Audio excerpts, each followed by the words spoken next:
நாடார் சங்கங்களின் கூட்டமைப்பு சார்பின் பெரும்பிழா.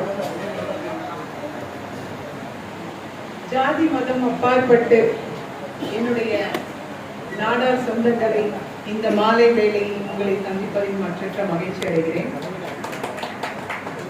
அதே போல தாத்தாவோட 123வது பிறந்த நாள். எத்தனை ஆண்டு கழித்து பார்த்தாலும் அவர் புகழ் ஓங்கி ஒலித்துக் கொண்டுதான் இருக்கும் அப்படிங்கிறது எந்தவித ஐயப்பாடும் கிடையாது. அதாவது இப்ப நம்ம எல்லாமே சொல்லியிருக்காங்க, நிறைய விஷயங்கள் நம்ம பேசிடுவோம். ஆனாலும் இந்த 123வது பிறந்த நாள்ல நம்ம நினைக்க முடியாத அளவுக்கு ஒரு சிறப்பு தான் நடந்திருக்கு அப்படின்னு நான் சொல்லுவேன். என்ன அப்படின்னு பார்த்தா, யாரோ ஒருத்தர் ஒரு நல்ல கட்சியில் இருப்பவர், பெரியவர், மூத்த அரசியல்வாதி சொன்ன வார்த்தைக்கு எல்லோரும் கொதித்து எழுந்தோம். நாடார் சமுதாயம் மற்றும் இல்லாமல் மற்ற சமுதாயத்தினரும் எல்லா பொதுமக்களும் அவரோட இந்த மாதிரி பேசிட்டாங்களேன்னு கொந்தளிச்சாங்க. இதுல ஒரு சிறப்பு என்ன அப்படின்னு பார்த்தா, மற்றவங்களாம் எப்படி பார்த்தாங்களோ எனக்கு தெரியல, நான் பார்த்தது என்ன அப்படின்னா, இப்ப இருக்க யங்ஸ்டர்ஸ் வழியா பெருந்தலைவர் காமராஜர் என்னென்ன பண்ணாங்க அப்படிங்கிறது எந்த அளவுக்கு போய் சேர்ந்ததோ சேரலையோ தெரியாது. ஆனா இப்ப நடந்த இந்த 2 வாரத்திற்குள் பெருந்தலைவர் செய்த பணிகள், இந்த நாட்டுக்கும் நாட்டு மக்களுக்கும் என்ன செஞ்சாங்க அப்படிங்கிற ஒரு விஷயத்த பட்டி தொட்டி எல்லாம் கொண்டு போய் சேர்த்த இந்த நல்ல உள்ளங்களுக்கு இந்த நேரத்தில் பாராட்டு தெரிவித்து கரகோஷம் எழுத வேண்டும் என்று கேட்கிறேன்.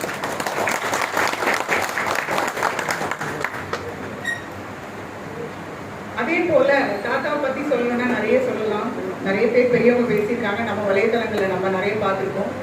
சின்ன வயசுலயே 16-17 வயசுலயே காங்கிரஸ் பேர் இயக்கத்தில் இணைஞ்சாங்க.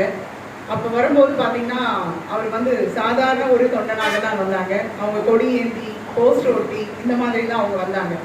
அப்பயே அவங்களோட எண்ணம் எப்படி இருக்கும் அப்படின்னா, நாடார் சமுதாயம்ன்றது மட்டும் கிடையாது, ஜாதி மதம் அப்பாற்பட்டு எல்லோரும் சமமான மக்கள் அப்படிங்கிறது அந்த காலகட்டத்திலே இருந்துச்சு. ஏன்னா அவரோட கூட பழகி படித்த ஒரு பையன் பார்த்தீங்கன்னா அவங்க தாழ்த்தப்பட்ட சமுதாயத்தை சார்ந்தவர். அப்படின்னும் போது நமக்கெல்லாம் தெரிஞ்ச ஒரு கோயில் விருதுநகர்ல மாரியம்மன் கோவில், அதில் அக்னி சட்டி திருவிழா நடக்கும். ஸோ அந்த திருவிழாவில் பார்த்தீங்கன்னா வருஷம் நடக்கிறதுல அப்போ என்ன பண்ணுவாங்கன்னா, நேர்த்திக்கடன் பண்ணுறதுக்கு கோயிலுக்கு வெளியில வாசலுக்கு வெளியில பார்த்தீங்கன்னா கொஞ்சம் தள்ளி தாழ்த்தப்பட்டவங்க அங்கதான் நேர்த்திக்கடனை செலுத்தணும். நல்லவங்க, அதாவது மேல் ஜாதி உள்ளவங்க உள்ள செலுத்தலான்ற ஒரு விஷயம் இருந்தது. இதை மாற்றி அமைச்சே ஆகணும்னு சொல்லிட்டு எப்போ 16 வயசுலேயே போராடி அங்க இருக்க கோயிலுக்குள்ள இருக்க பூசாரிகள் பெரியவங்க எல்லார்கிட்டையும் சண்டை போட்டு, இல்லை இங்கதான் நீ செலுத்தி ஆகணும்னு சொல்லி அப்பயே நம்ம எல்லாம் சமம் என்று சொல்லி ஒலித்த குரல் தான் பெருந்தலைவர் காமராஜர். அதுக்கப்புறம் அவர் நிறைய பிரச்சனையை ஃபேஸ் பண்ணாலும் அவர் செய்த விஷயத்தில் தெளிவாக நின்றதுதான் பெருமை. அது அப்படியே அந்த வயசுல அது இளமை பருவம் அப்படிதான் இருந்துச்சுன்னு கிடையாது. அதுல இருந்து அப்படியே வந்தாங்க அப்படின்னா, பெருந்தலைவர் காமராஜர் முதலமைச்சராக இருக்கிறார். அப்ப பாத்தீங்கன்னா அறநிலைத்துறை அமைச்சராக அப்பெல்லாம் எப்படி இருந்தோம் நம்ம, அவங்களுக்குலாம் கடந்து பாத்தீங்கன்னா ஒரு 100 ஆண்டுக்கு முன்னாடி எல்லாம் பாத்தீங்கன்னா இப்ப ஐயா தான் வந்தாங்க. எதுக்காக வந்தாங்க? தோல்சிலை போராட்டத்துக்காக போராடிய ஒரு பெரியவங்க அங்கிருந்து நம்ம கூட்டத்துக்காக வந்தது ஒரு பெருமையான ஒரு விஷயம். ஸோ இதெல்லாம் ஒன்று நடந்துச்சு. அப்படி இருக்கும்போது பார்த்தால் தீட்டு தொட்டால் தீட்டு இந்த மாதிரிலாம் இருந்த இடத்துல இருந்து கடந்து ஒரு கோயிலுக்குள்ள போறது கூட அனுமதி வழங்க முடியாத ஒரு சூழல்ல அவங்களுக்குலாம் இருந்துச்சு. நம்ம எல்லாம் போராடி ஒரு விஷயத்தை பெற்றோம், அது ஒரு பெருமை நமக்கு உண்டானது. இருந்தாலும் அப்படி இருக்கும்போது அவங்கள உள்ள கோயிலுக்குள்ள எல்லா விதமான ஒரு சலுகையும் அவங்களுக்குள்ள மரியாதையும் கிடைக்கணும்னு நினைச்சு அறநிலைத்துறையில பரமசிவன் அவரை அறநிலைத்துறை அமைச்சராக்கின பெருமை பெருந்தலைவர் காமராஜரை செய்வோம். ஸோ இது ஆரம்ப காலகட்டம் இல்லை, அவர் முதிர்ந்த போதும் அவரோட தொலைநோக்கு பார்வை அப்படித்தான் இருந்துச்சு. இது நம்ம எல்லாம் பார்த்த விஷயம். நாங்க குடும்பத்துல இருந்து பார்த்த விஷயம் பார்த்தீங்கன்னா, பாட்டி எல்லாரும் வீட்டுக்கு வராங்க விருதுநகர்ல, தாத்தா வீட்டுக்கு திருமலை பிள்ளை ரோட்ல சென்னையில. அப்படி இருக்கும்போது எதுக்கு பாட்டி இங்க வச்சு பார்க்கலாம்ல, ஒரே ஒரு பையன் தான், அம்மா மட்டும்தான் இருக்காங்க. ஏன் இங்க வந்தா என்ன பண்ணுவாங்க? இல்ல இங்க வந்தா உன்னை பாக்குறதுக்கு சொந்த பந்தங்கள்லாம் வரும், சொந்த பந்தங்கள் வந்துச்சுன்னா அவங்களுக்கு செலவு பண்றதுக்கு ஏதாவது ஒன்று பண்ணிக்கிட்டே இருக்கும், இங்க வரவன் சும்மா இருக்க மாட்டான், நான் சிஎம் வீட்டுல இருந்து பேசுறேன்ட்டு போனை சுட்டுவான், அதுக்கப்புறமா தேவையில்லாத விஷயங்கள் என்ன வச்சு ஏதாவது ஒரு பேர் சொல்லுவான், அதனால இதுல ஏதாவது ஒரு அசம்பாவிதம் நடந்துடக்கூடாதுன்ற ஒரு எண்ணத்தினால பாட்டியை தள்ளி வச்சு நல விசாரித்த ஒரு பெரியவர் பார்த்தா பெருந்தலைவர் காமராஜர்.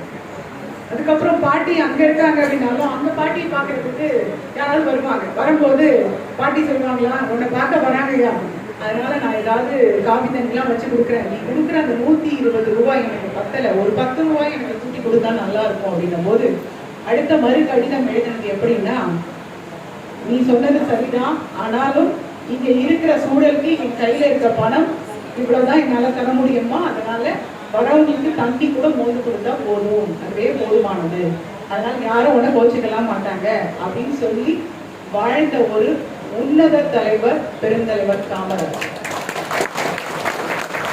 இப்போ எத்தனை பேர் கவுன்சிலர் ஆனாலும் சரி எப்படி இருக்காங்க? இவர் முதலமைச்சராக இருந்தார், 5 முறை எம்எல்ஏ, 4 முறை எம்பி, 12 ஆண்டு காலம் காங்கிரஸ் பேர் இயக்கத்தின் தலைவராக இருந்திருக்கிறார், 7 ஆண்டு காலம் ஆல் இந்தியா காங்கிரஸ் கமிட்டி தலைவராக இருந்திருக்கிறார். இத்தனை பெருமையும் இருந்து கடைசி வரைக்கும் 4 வேட்டி, கதர் வேட்டி சட்டையும் ஒரு வேட்டியும் சட்டையும் மட்டும்தான் இருந்து 110 ரூபாய் பணம் மட்டும்தான் இருக்கு.